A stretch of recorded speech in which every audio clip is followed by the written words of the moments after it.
네, 여러분 반갑습니다. 오늘도 하우스 리더십 학교 혼돈의 시대의 리더의 탄생 리더십 인 Turbulent Times 라는 책을 준 내용으로 오늘 리더십 강의를 진행하도록 하겠습니다. 지난 시간까지 린든 존슨 대통령의 유년 시절에 관하여서 다루었고, 이번 시간부터는 린든 존슨 대통령의 청년 시절과 또는 그가 교사로 있었던 그런 시절의 내용부터 살펴보도록 하겠습니다. 린든 존슨 대통령은 고등학교 시절에 매우 영리하였다 이런 평가를 함께 공부했던 그부들로부터 인정받았습니다. 하지만 이 린든은 가만히 앉아 있거나 집중하지 못하고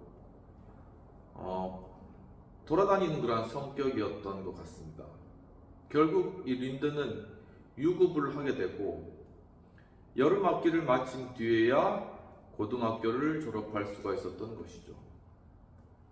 또한 어머니의 바람직한 재촉에도 그는 독서가가 되지 못하였고, 어머니가 책을 건네면 린든은 사실이 쓰인 책인가요? 라고 묻고는 역사나 통치를 다룬 책인 경우에만 겉표지를 펼쳐보았다 라고 하고 있습니다. 사실적이지 않은 어떤 픽션과 같은 것은 별로 좋아하는 그러한 스타일이 아니었다라는 것을 알 수 있겠죠.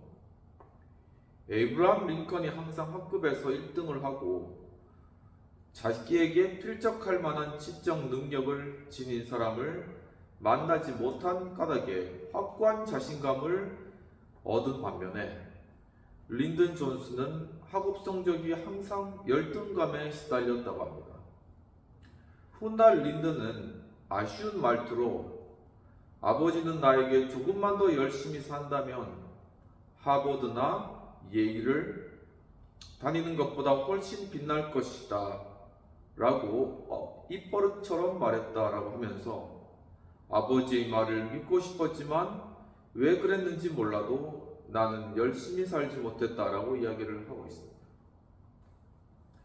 린든 존슨은 샌 마커스에 있는 사우스 웨스트 텍사스 주립 교육대학에 진학을 하게 됩니다.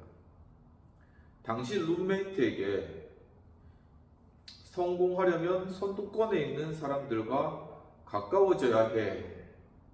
에번스 총장 같은 사람 말이야 라고 그렇게 이야기를 하였는데, 세실 에번스는 15년 전부터 그 대학의 총장으로 일하면서 교수진과 학생 모두에게 존경을 받는 인물이었다라는 것입니다.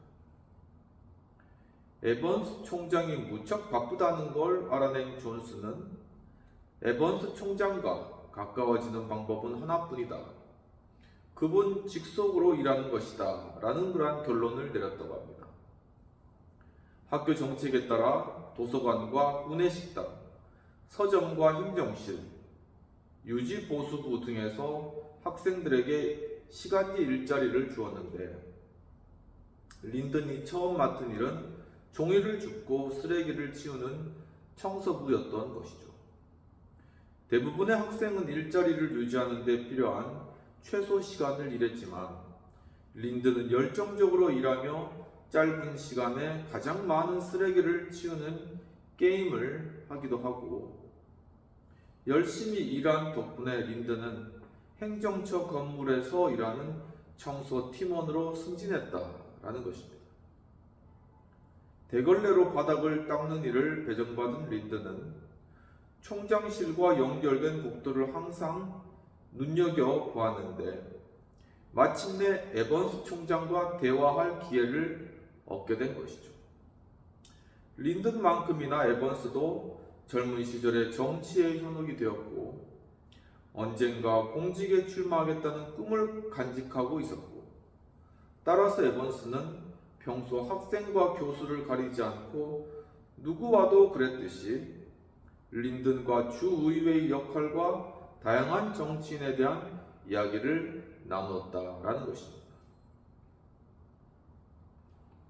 린든이 에번스 총장실에서 심부름하며 총장의 지시를 전달하는 일을 할 수 있겠느냐라고 에번스 총장이 물었을 때, 에번스 총장이 물은 게 아니라 린든이 에번스 총장에게 제가 총장 지시를 전달하는 그런 일을 할 수 있겠습니까? 이렇게 역작한 거죠. 그때 에번스는 흔쾌히 허락했고, 린든은 총장의 메시지를 받은 사람에게 자신을 통해 답변을 전달하도록 유도해 심부름꾼의 제한된 역할을 확장했다는 것입니다. 그러니까 에버스 총장 이야기를 전하고 나를 통해 에버스 총장에게 이야기해라, 이렇게 이야기하는 것이죠. 심부름꾼이라는 하찮은 지위가 린든의 손에서 실질적인 권력의 출발점으로 올라선 것이었다라는 것입니다. 머리가 비상한 그런 인물이었음을 알 수 있겠습니다. 총장실 입구 책상을 차지한 린든은 단순한 심부름꾼이 아니라 일정을 담당하는 비서인 것처럼 방문객을 총장에게 알렸고, 린든은 교수진과 행정실 직원의 이름을 몽땅 외웠으며 이었고, 그들은 검은 곱슬머리의 호리호리한 청년을 총장과의 직접적인 통로로 여기게 되었다라는 것이죠.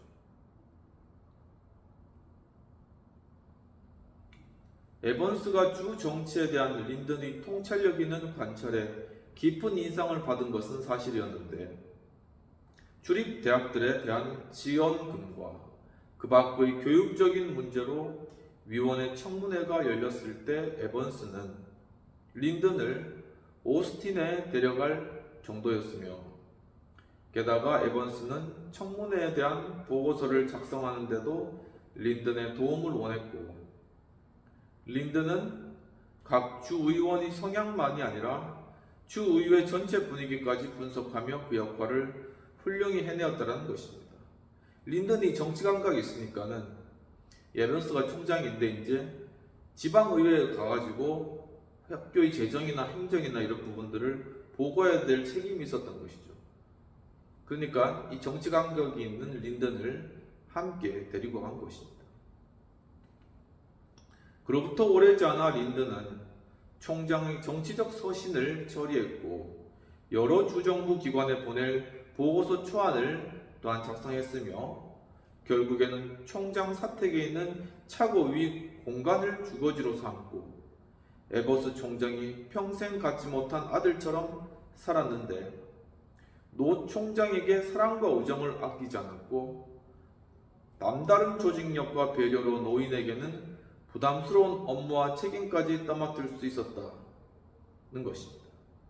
그러니까 사람의 마음을 얻기 위해서 린든이 굉장한 노력을 많이 기울인 것을 알 수 있는 것이죠. 많은 학생이 린든의 노골적인 권력 지향을 혐오하는 것은 당연했는데, 학생들은 행정 관료와 교수들의 환심을 사려고 애쓰는 린든의 태도를 아첨이다, 알랑방귀다, 아부다라고 폄하했으며, 몇몇 그부도 린든을 무작위해서 원하는 것을 얻기 위해서는 누구의 목도 자를 사람이다라고 여기기까지 했다고 합니다. 한 친구가 말했듯이 많은 그부가 린든 존슨을 싫어했을 뿐만 아니라 경멸했다는 것이죠. 그러니까 거의 이제 왕따 수준의 그런 인물이었는데, 왜냐? 워낙 결국 권력을 얻기 원하는 그런 어떤 정치적 성향이나 어떤 열망이 강했기 때문에, 그렇다면 이제 그런 위치에 있는 사람하고 가까워져야 되잖아요. 근데 주변의 사람이 보면은 정말 아부 떠는 것 같고 못 봐줄 것 같잖아요. 근데 이제 그런 사람이 또 윗사람에게 또 좋은 인식을 또 받는 것이죠. 린든은 대학 신문에 기고한 한 사설에서 이렇게 이야기했다고 하는데, 야망은 불편한 동반자이다. 그 동반자는 새로운 환경과 업적으로 불만을 야기한다. 야망이란 동반자는 결코 현실에 만족하지 않고 항상 앞으로 나아간다라고 이렇게 이야기를 하였다고 합니다. 그러니까 야망이 중요하죠. 야망. 어떤 것에 대한 성취하고자 하는 그런 열망, 나의 야망. 드라마 중에 야망의 시대 뭐 이런 드라마도 있지 않습니까? 이처럼 이게 그 린든의 마음껏는 야망이 굉장히 내재하고 있었다는 걸 알 수 있겠습니다.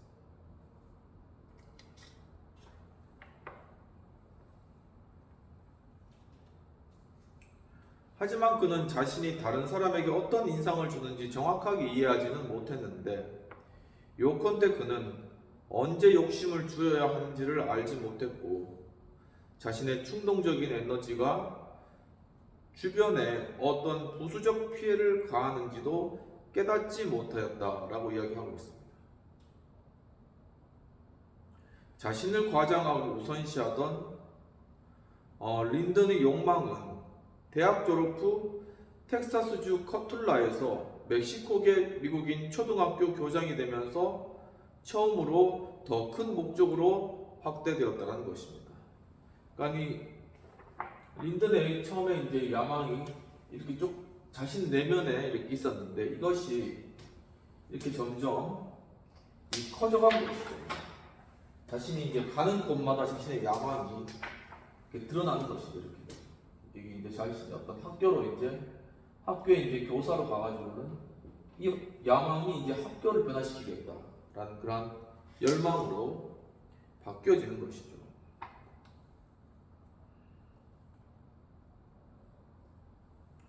당시 그 학교는 교사가 6명에 불과했고 커툴라는 멕시코 국경에서 멀리 떨어지지 않은 먼지로 뒤덮인 가난한 도시였는데 대부분의 가정이 가축우리처럼 더러운 집에서 살며 나무도 없는 척박한 땅에서 입에 풀칠을 하려고 아둥바둥하는 그러한 학교였다라는 것입니다.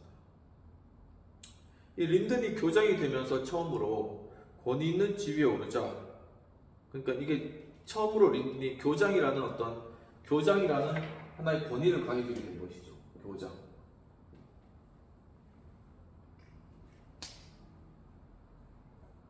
이미 보유하고 있던 리더십 자질들, 그가 가지고 있었던 어떤 리더십의 자질이 있었다는 건데 그게 뭐냐면 지칠 줄 모르는 활력을 가지고 있었고 또한 설득력, 사람들을 설득할 수 있는 능력 그리고 또한 원하는 것을 얻기 위해 싸우는 적극성 굉장히 적극적으로 자신이 원하는 것을 이루고자 했다.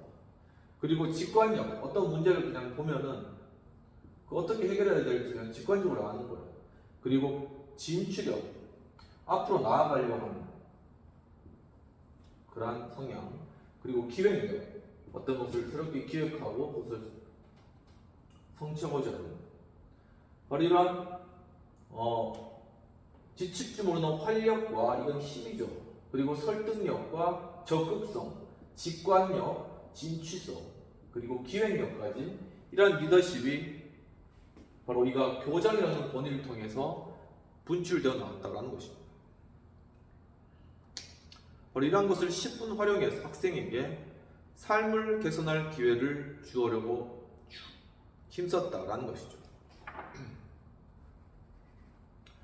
학생들은 린든 교장을 좋아했고 교사들도 린든을 존경하게 되었으며 린든은 그 작은 도시에 오랫동안 지워지지 않을 흔적을 남기게 되었는데 전기작가 로버트 카로의 표현을 빌리며 마침내 린든 존슨은 항상 마음에 바라던 사람이 되었다라고 이야기를 하고 있습니다.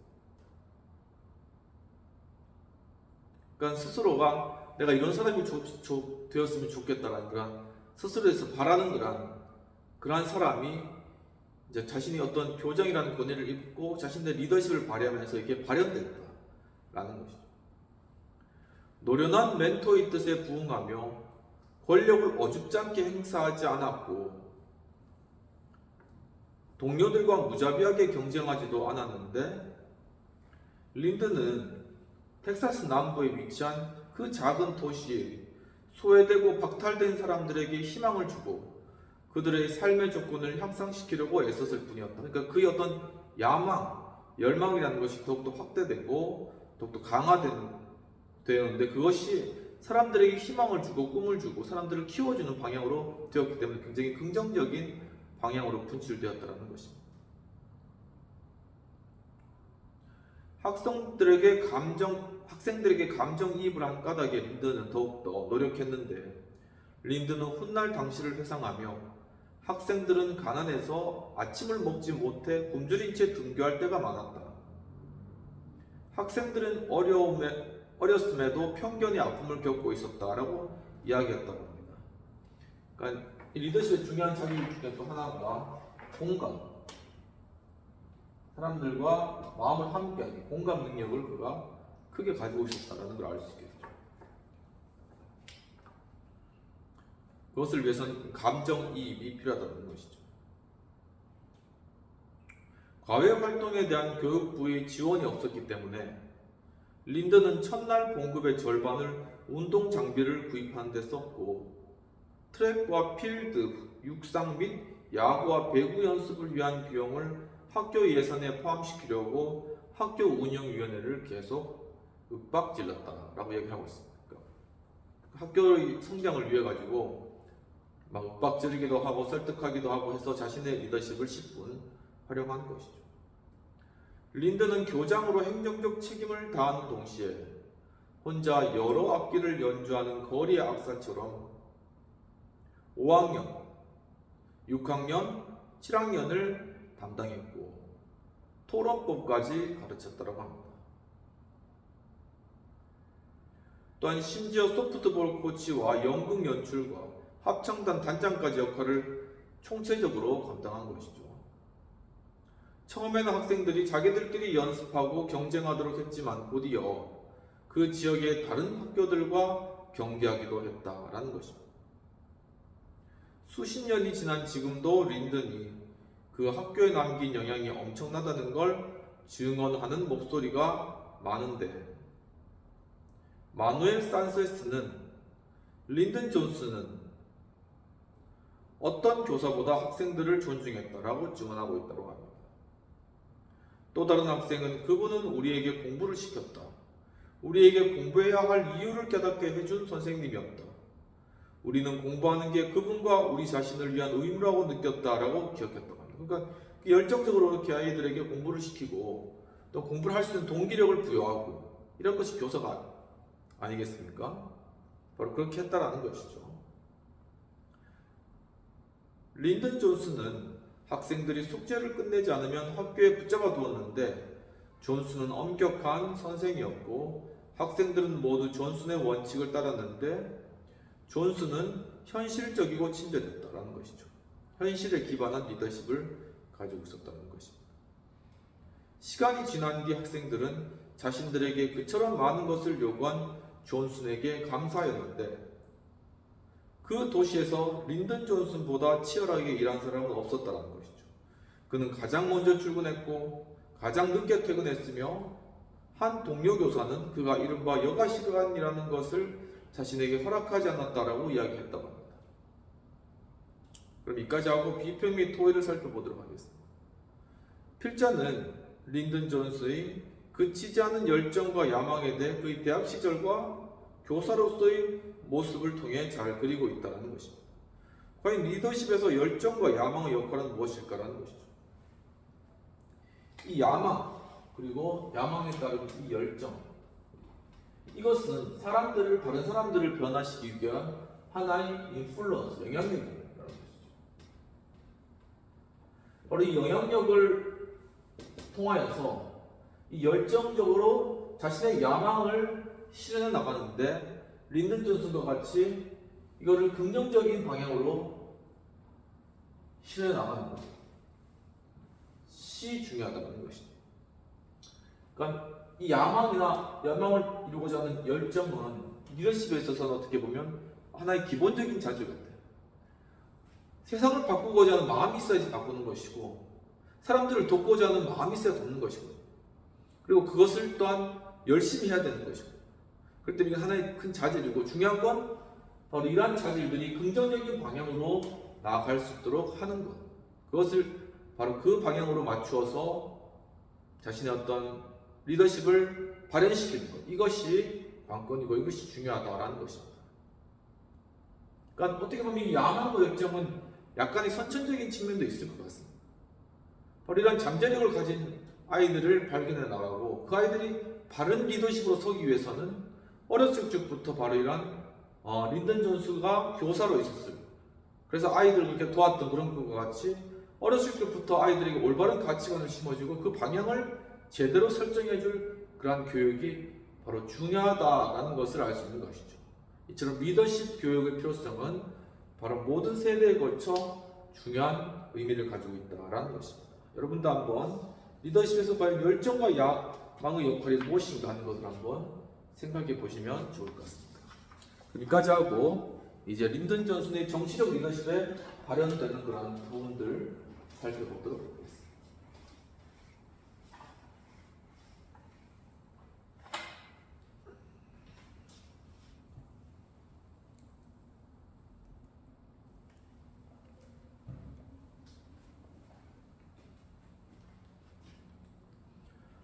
린던 존슨과 함께 살던 한 마을 사람은 그는 항상 빠르게 걸어 흐릿한 경제처럼 보였다 라고 이야기를 하고 있습니다.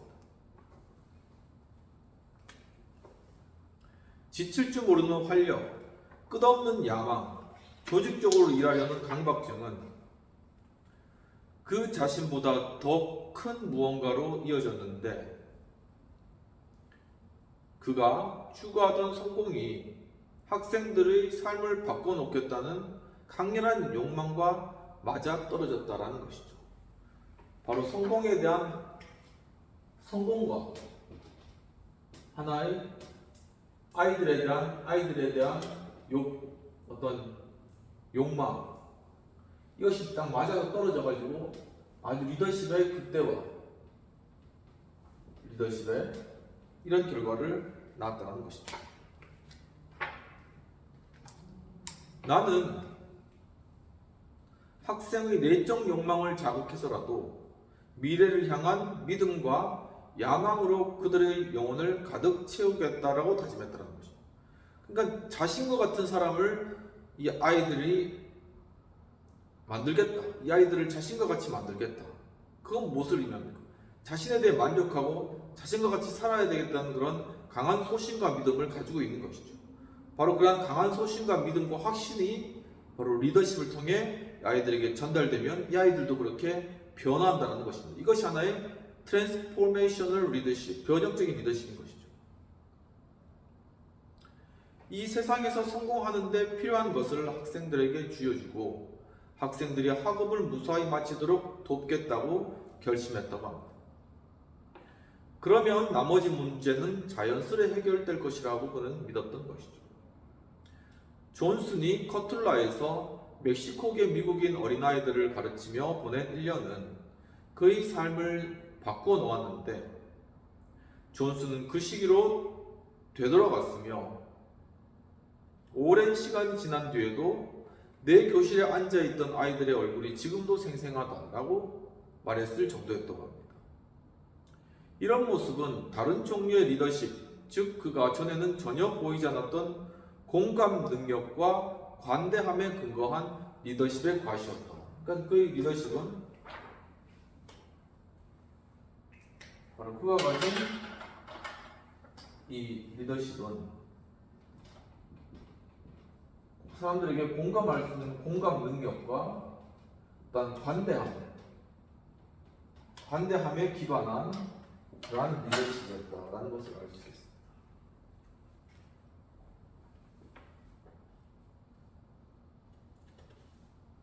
린던 존슨이 1930년 헨리 행사에서 첫 정치연설을 할 때 주 상원의원에 출마하고 선거운동을 곧 시작하려던 노련한 정치인 웰리 홉킨스가 그를 지켜보았다는 것입니다.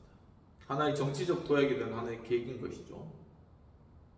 홉킨스는 그날 충동적으로 린던에게 자신의 선거운동을 주도하는 역할을 맡겼는데 이 우연한 만남은 린던의 미래에 지대한 영향을 미쳤다는 것입니다. 바로 이 웰리 홉킨스, 이 사람이 결국은 린던 존슨을 정계로 끌어들이고 그러니까 대통령에 이르기까지 하나의 중요한 계기가 되었다는 것입니다. 홉킨스는 젊은 린든에 대해 이렇게 이야기했던 것 같은데, 젊은 나이였지만 그에게는 정치가의 피가 흘렀다. 유전적 요인의 훈련으로 다져져 정치가 적성에 맞는 것이 분명했다라고 회고했다는 거죠. 린든은 정치적인 지식도 풍부했지만 대중을 만나 인사하고 조직하는 능력도 남달리 탁월했다고 합니다. 홉킨스의 요청을 받은 린든은 며칠 만에 6명의 대학 친구들로 긴밀한 조직을 구성했다는 것이죠. 홉킨스의 성공을 돕기 위해서 이 조직을 짜는 이러한 능력이 굉장히 뛰어났음을 알 수 있습니다. 홉킨스는 린든과 함께 선거 유세를 다니던 때에 관해 우리는 블랑코 카운티를 들락거리며 유세했다. 특히 린든의 판단에 따라 나는 패더-네일스 강의 모든 지류를 공략했다.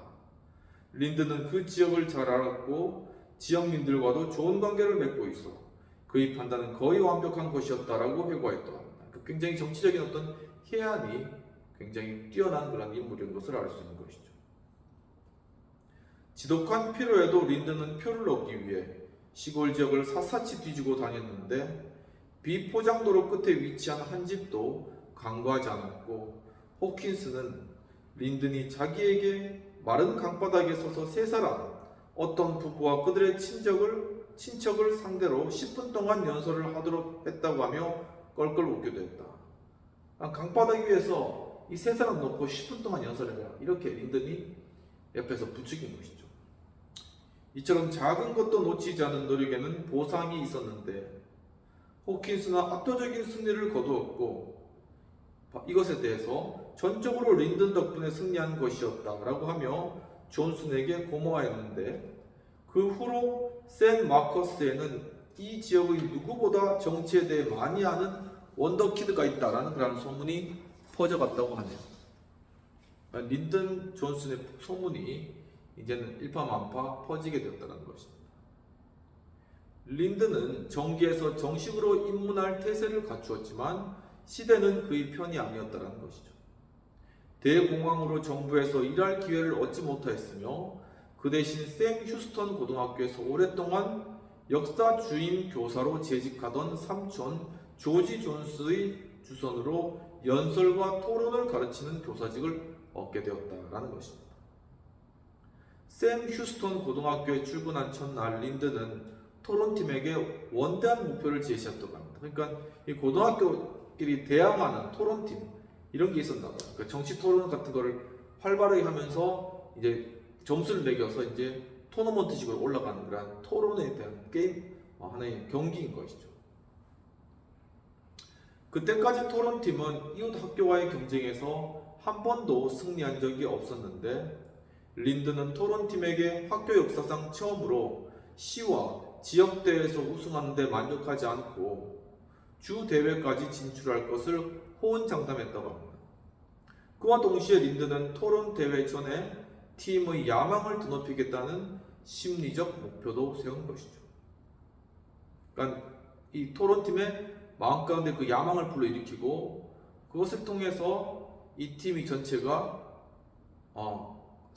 토론 배틀에서 승리하고 그 주 대회 뭐 이렇게까지 올라갈 것이다 라는 것입니다. 커툴라에서 그랬듯이 샘 휴스턴 고등학교에서도 린든은 성공을 향한 자신의 뜨거운 욕망을 학생들에게 쏟았고 특유의 저돌적인 리더십을 발휘해 토론팀을 위한 지원금을 받아냈다는 것이죠. 그 열정이 대단하다는 것입니다. 자기가 한번 맡은 것은 끝까지 그것을 수행하는 그러한 스타일이었다는 것이죠. 토론 팀원이었던 루서 존슨이 교장과 격렬히 다투는 소리를 우연히 엿들었을 때를 회고하였는데, 교장이 토론팀에게 학교 예산을 배정한 적이 전혀 없다고 이야기하자 존슨은 나같이 야심찬 선생이 지금까지 없었군요 라고 맞받아쳤다고 합니다. 존슨은 일반적인 기준에 따라 존슨이 이렇게 이야기했는데, 일반적인 기준에 따라 존슨이 무척 오만하다고 말할 사람도 있을 것이다. 그의 태도가 무척 공격적이었던 것은 사실이다 라고 이야기를 한 것이죠. 여기서 이제 이 존슨은 토론 팀원이었던 루서 존슨, 이 사람이 이제 이 린든 존슨에 대해서 린든 존슨 대통령에 대해서 린든 존슨 대통령이 고등학교 교사로 있을 때 토론팀 선생님으로 있을 때의 상황을 지금 회상하는 그런 내용입니다.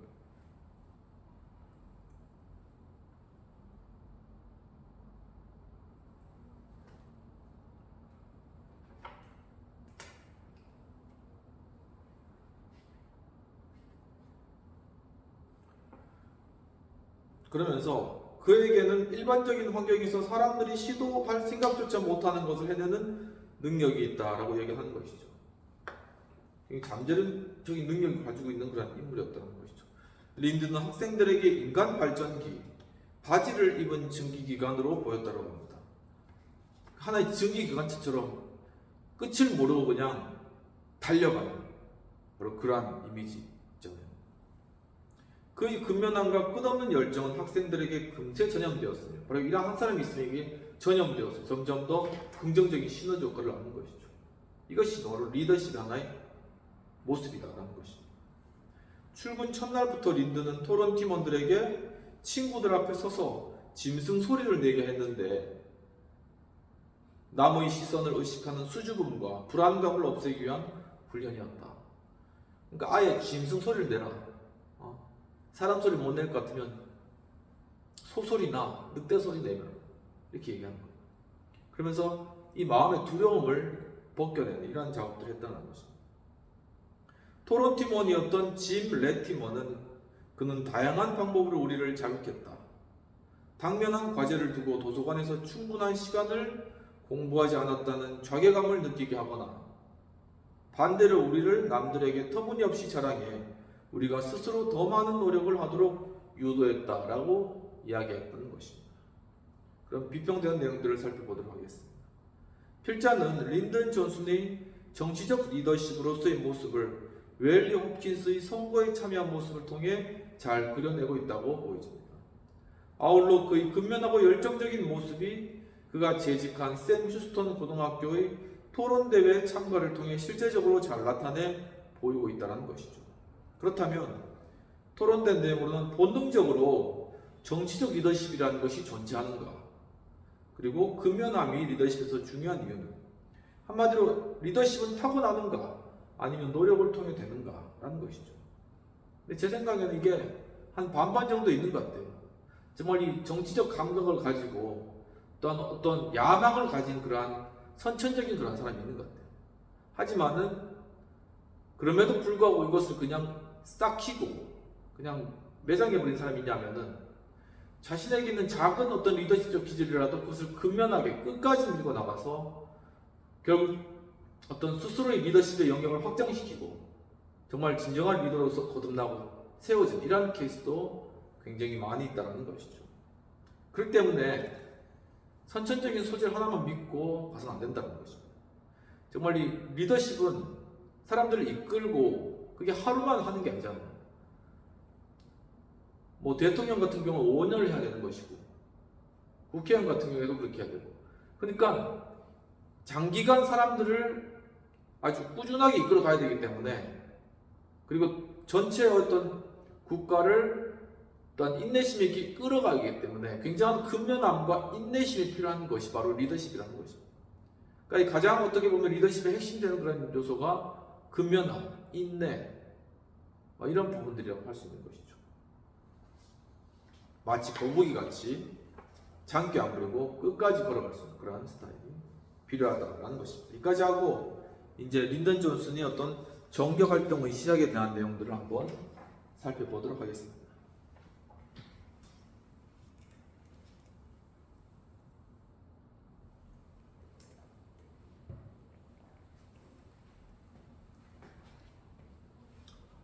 샘 휴스턴 고등학교 교사 시절 린든 존슨은 학생들에게 토론을 맞붙이는 것을 좋아했다고 합니다.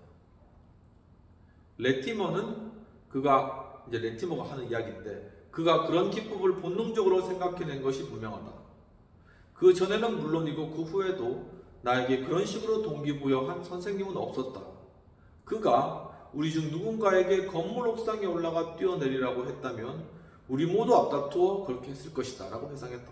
그러니까 그 어떤 굉장히 카리스마적인 그런 영역이 사람들을 그렇게 끌어모으고 그가 하고자 하는 대로 사람들을 움직일 수 있는 그런 능력을 소유하고 있었다는 것입니다.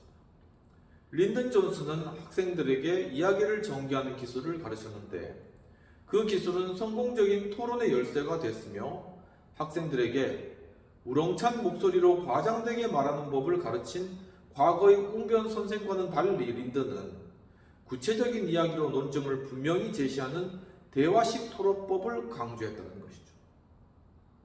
그러니까 막 과장되어서 목소리 큰 게 이기는 것이 아니라 정말 서로 대화하면서 팩트를 가지고 서로 대화하는 가운데 상대를 승복시키는 것. 이것이 진정한 토론법이다라고 강조했다는 것입니다. 린든은 학생들에게 이렇게 이야기했는데 상대편 토론자에게 말하는 것처럼 행동하라. 상대편 중 한 사람의 눈을 똑바로 쳐다보고 다음에는 시선을 옮겨 다른 사람의 눈을 뚫어지게 쳐다보라고 이렇게 가르쳤다고 합니다. 토론 대회가 진행되는 동안 린든은 얼굴을 찌푸리고 눈을 가늘게 뜨고 이마에 주름살을 만들고 머리를 좌우로 흔들고 놀란 듯 입을 벌리며 한편의 무성 영화를 찍었다라는 것입니다. 이거 하나의 이게 학생들이 준 신호인 것이죠. 그렇게 온갖 몸짓과 표정을 동원해 학생들에게 신호를 보내어 도움을 주었고 학생들을 조정하고 들볶아서라도 승리하려는 집념을 보였다는 것이죠. 린든 존슨은 처음부터 과거의 풋볼팀의 전유물로 여겨졌던 분위기를 토론팀에 심어주려고 애썼다는 것이죠. 정말 승리하려는 집념, 이기려는 그러한 열심 이런 것들을 심어주고 됐다는 것입니다. 첫 대회 때 샘 휴스턴 고등학교 토론팀의 응원단은 7명에 불과했지만 토론팀이 패하지 않고 승리를 거듭하자 흥분의 열기는 점점 고조된 것이죠. 이제 우리 학교가 이겼네 이런 소문이 이제 돌고 사람들이 모여들기 시작했다는 것입니다. 토론팀이 시 대회에서 우승하고 지역 대회 진출에 경쟁을 시작할 즈음에는 강당이 꽉 들어찼다는 것이죠. 토론장이 지역사회의 선전장으로 바뀌었으며 응원 구호와 응원단이 생겼고 모두가 똑같은 단체복을 입었다는 것이죠. 사람이 점점 모여드는 것입니다. 결국 이건 린든 존슨의 리더십이 사람을 끌어모은 그런 것이죠. 아버지의 음흉한 정치 공작과 어머니가 존슨 시티 고등학교에서 웅변수를 가르칠 때 보여준 철저히 계산된 겉모습과 품행이 린든 존슨의 교육 방식에도 고스란히 반영되었었는데 토론팀이 지역대회에서도 우승하자 두 주역 누구냐면 진 레티머와 루서 존스 이 두 명의 주역의 사진이 지역신문을 뒤덮었다라는 것입니다. 이제 뜨기 시작한 거죠. 주 대회에서도 결승전까지 올랐고 한 표 차이로 아깝게 패했지만 레티머가 자랑스럽게 말했듯 학년 말에 풋볼팀보다 더 큰 대우를 받았다고 얘기했던 거죠. 그러니까 바로 이 토론팀에서 이렇게 승리하면서 나가면서 학교에서 큰 대우를 받은 것이죠. 다시 돌아와서 웰리 홉킨스, 그러니까 린든 존슨이 선거를 도와줬던 그 웰리 홉킨스는 린든 존슨이 선거운동에 기여한 역할을 잊지 않고 있었다는 것입니다. 텍사스 제14 선거구의 연방 하원의원 보궐선거에서 당선된 리처드 클레이버그에게 입법비서, 더 나아가 수석 보좌관으로 존슨을 추천하며 은혜를 갚았다. 그러니까 이 리처드 클레이버그 밑으로 이제 들어갔다는 것입니다.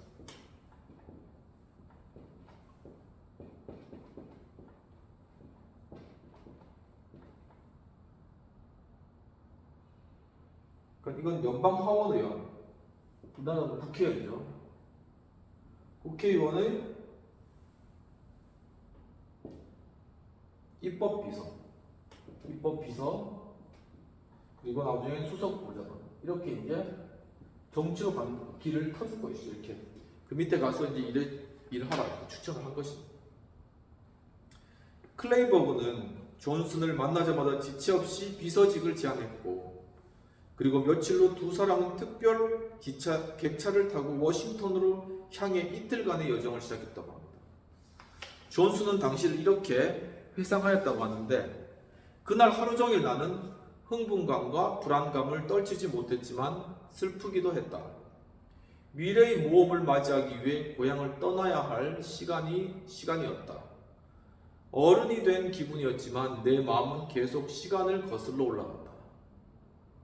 길 아래의 할아버지 집을 향해 달려가던 때와 현관문 뒤에 숨어 아버지의 정치 이야기를 엿듣던 많은 밤이 떠올랐다.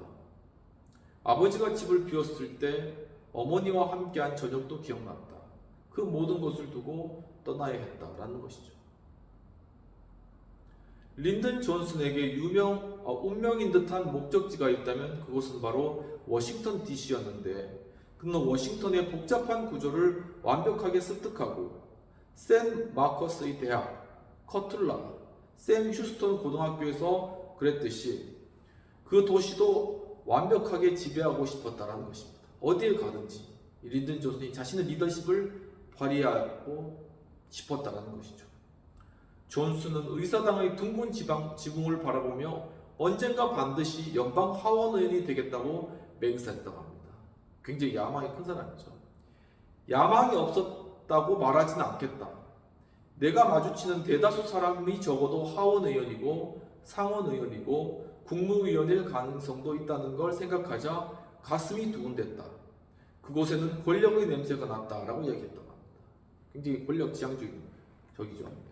린든 존슨은 하원 의원 비서들이 주로 묵던 호텔에 여장을 풀자마자 정치의 중심지인 워싱턴에서 권력의 근원과 역학관계를 알아내기 위한 추적을 시작할 정도로 의욕이 넘쳤다는 것이죠. 호텔에 짐 풀고 바로 이제 일하기 시작했다는 겁니다. 추적할 것이 너무도 많고 규모도 컸기 때문에 지체할 시간이 없었다는 것이죠. 그는 도시의 번잡한 숙소에 적응하려고 우스꽝스러운 전술까지 생각해냈는데, 최대한 많은 사람을 사귀려고 첫날에는 공동 욕실에서 샤워를 4번이나 했다고 합니다. 너무 웃기죠. 그러니까 샤워하면서 이야기하고 사람들 만나려고 4번이나 샤워하면서 있었다는 것이죠.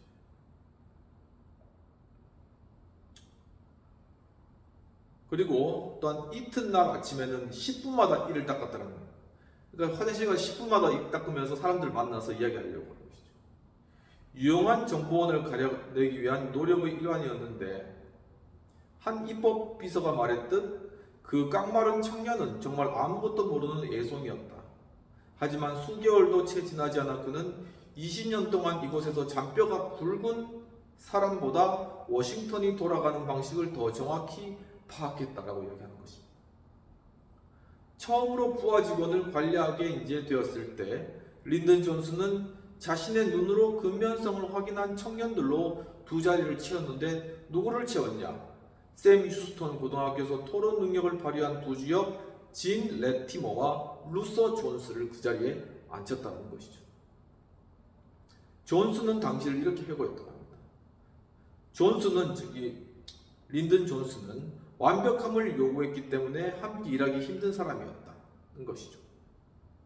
존슨은 그들에게 대장, 더 칩으로 불렸으며 이렇게 이야기했다고 하는데, 대장은 하루도 빠짐없이 모든 편지에 답장하기를 바랬다. 게다가 존슨은 어떤 편지에는 올바른 제안이 담겨 있다고 믿었기 때문에 답장 내용이 그가 정확히 원하는 방식이 될 때까지 같은 편지를 쓰고 또 써야 했다라는 것이죠.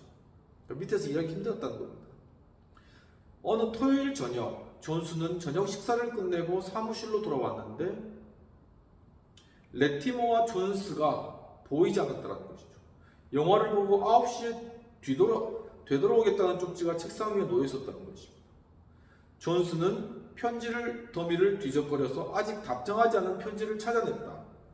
할 일을 마치지 않고 영화를 보러 갔다는 것에 화가 난 존슨은 그 편지를 쥐고 극장으로 달려가 두 청년을 밖으로 끌고 나왔다. 그런데 알고 보니 그 편지는 그가 예전에 내린 지시에 따라 따로 치워진 것이었다. 상황을 어떻게든 무마하려고 존슨은 그들을 식당으로 데려갔다. 하지만 첫 잔이 도착하자마자 존슨은 벌떡 일어서며 말했다. 하루를 넘기려면 일할 시간이 아직 3시간이 더 남았다. 그러니까 하루를 정말 엄청 쪼개가지고 사람들의 의견을 듣고 민원을 듣고 그것을 답장하면서 이 여론을 파악하고 정치적 흐름을 읽기 위해서 최선을 다했다는 것입니다. 우리도 바로 이러한 정치인이, 이러한 열심히 있는 정치인이 많이 나왔으면 좋은 것이죠.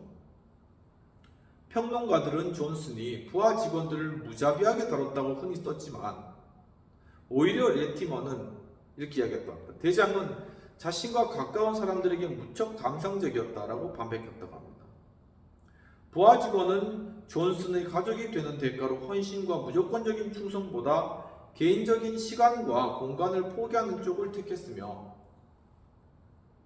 존스의 증언에 따르면 이 존슨은 밑에서 읽었던 사람, 예컨대 당신이 어머니가 보낸 편지를 읽거나 화장실에서 대변을 보는 걸 존슨이 보았다면, 린든 존슨이 보았다면 미안하지만 좀 더 빨리 끝낼 수 없겠나라고 다그쳤을 것이라는 것이죠.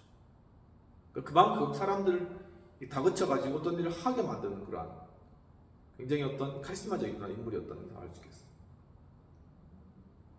몇 개월이 지나지 않아 클레이버그 사무실은 국회의사당에서 가장 효율적인 조직 중 하나라는 평판을 얻었다는 것이죠. 이 평판은 바로 린든 존슨이 만든 평판이라는 것입니다. 화통하고 온화한 백만장자이던 클레이버그 하원 의원에게 그런 평판은 더할 나위 없이 좋은 것이었다라는 것입니다. 클레이버그는 골프와 포커, 폴로로 시간을 보낸 걸 좋아하는 까닭에 기꺼이 린든 존슨에게 의원 사무실의 운명을 맡겼고, 린든도 클레이버그가 사무실을 비우는 것에 불만을 갖지 않았고, 존슨 고향에서 클레이버그의 기반을 강화하는 게 무엇보다 중요하다고 생각해서 존슨이 이제 클레이버그가 그 지역구에서 그 기반을 강화하는 것이 중요하다 이렇게 생각해서 처음부터 선거구민의 요구에 최우선 순위를 둬왔다는 거죠. 그러니까 무엇을 해야 될까를 생각했을 때 지역 기반을 닦기 위해가 필요하다. 그렇다면 지역의 선거구민들의 최우선 순위는 무엇인가 이렇게 순서적으로 나간 것입니다. 제1차 세계대전에서 부상으로 퇴역한 군인들, 농림부의 지원을 간절히 바라던 농부들, 정부가 제공하는 일자리에 목을 맨 실직한 남녀들이 매달 사무실로 수백 통의 진정서를 보냈고, 존슨이 도움이 되는 답장을 즉각적으로 보냄으로써 클레이버그의 열정에 대한 소문은 선거구 전체에 퍼졌다는 것이죠. 그러니까 이제 결국 클레이버그의 이름으로 나가는 거니까 존슨의 열정이 클레이버그의 열정이 되는 것입니다. 또한 사무실 내에서 린든은 행동가라는 평판을 확고히 구축했다는 것이죠. 또 사무실에서는 린든이 한 걸 다 아니까 그렇게 그 신뢰성이 높아갔다는 것입니다. 선거구의 현안 문제는 대체로 정부 기관과 관계가 있었기에 존슨은 미로 같은 관료 조직에 파고들어 진짜 권력이 어디에 있는지 파악하고 최종적인 결정권자를 알아내느라 매일 몇 시간씩 보냈다는 것이죠.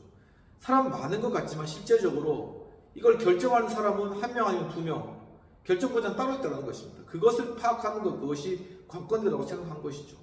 요즘도 마찬가지입니다. 요즘도 어떤 사안이 있을 때 이것을 결정하는 사람이 과연 누굴까를 잘 파악할 수 있어야 된다는 것입니다. 그 후에 그가 원하는 결정이 내려질 때까지 매력적인 열정이 더해진 압력, 위협이 가미된 아첨을 이어간다. 어떻게든 자신의 원하는 것을 끌어내기 위해서 그 결정권자에게 가가지고 아첨하거나 위협하거나 온갖 말을 통해 가지고 그 결정을 이끌어내려고 했다는 것이죠.